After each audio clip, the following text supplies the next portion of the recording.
ఎప్పుడైతే మనకి ఇరాన్కి అండ్ అమెరికాకి వార్ స్టార్ట్ అవుతుందని చెప్పారో అక్కడ అమెరికన్ జనరల్స్ ముందుగానే హెచ్చరించారండి. కారణం ఏంటి అంటే ఇదే కనుక యుద్ధానికి వెళ్తే ఖచ్చితంగా అమెరికాకి భంగపాటు తప్పదు. కాబట్టి ఇప్పుడు ఏం చేయాలి, కంప్లీట్గా థ్రెట్ని ఎలిమినేట్ చేసేయాలి.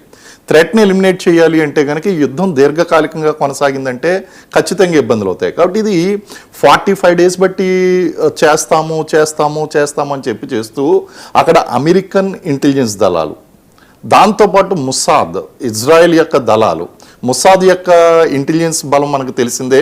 వాళ్ళు ప్రపంచంలో దేన్నైనా ఫోకస్ చేశారు అంటే అక్కడ భూగర్భంలో అయినా సరే దారుకోనివ్వండి, వాళ్ళని వెంటాడి మరీ చంపడంలో వాళ్ళు స్పెషలిస్టులు. అటువంటిది ఈ యుద్ధంలో ఇజ్రాయెల్ పార్టిసిపేట్ చేసింది.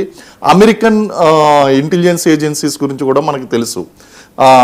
ఏ విధంగా మనకి ఆ యొక్క ఉగ్రవాద నాయకుల్ని చంపేశారు, లేకపోతే వాళ్ళు ఏ విధంగా ఇచ్చారనేటువంటిది. ఆ విధంగా చూస్తే 40-45 రోజులు బట్టి ఎగ్జాక్ట్ ఇన్ఫర్మేషన్ అనేటువంటి గ్యాదర్ చేసుకున్నారు. వాళ్ళ టైం అనేటువంటి సెట్ అయింది. అందుగురించే 2 రోజుల ముందర ఇజ్రాయెల్కి మన ప్రధాని వెళ్ళినప్పటికీ అది ఏమాత్రం కూడా ఇంపాక్ట్ లేకుండా చాలా కూనుకున్నారు. ఎవ్రీథింగ్ ఈజ్ సెట్ అండ్ ఒక జాయింట్ ఆపరేషన్ చేసినట్టు చాలా టార్గెటెడ్గా ప్రెసిషన్ టార్గెటింగ్ అనేటువంటిది చేశారు. ప్రీఎంప్టివ్ స్ట్రైక్స్ పేరుతో ఇజ్రాయెల్ ఏముంది, ప్రీఎంప్టివ్ స్ట్రైక్ ఉంది. మీరు దాడి చేస్తారేమో, హమాస్, హిజ్బుల్లా లాంటి సమస్యలన్నీ కూడా ఒక్కసారిగా వచ్చి మా మీద దాడి చేస్తాయేమో, దాన్ని అడ్డుకోవడం కోసం మేము ముందస్తుగా దాడులు చేస్తామనేటువంటి ఒక ప్రీఎంప్టివ్ స్ట్రైక్ అంటారు. ఈ ప్రీఎంప్టివ్ స్ట్రైక్ పేరుతో ఇజ్రాయెల్ దాడులు అనేటువంటి ప్రారంభించింది. ఇమీడియట్గా దానికి రిటాలియేట్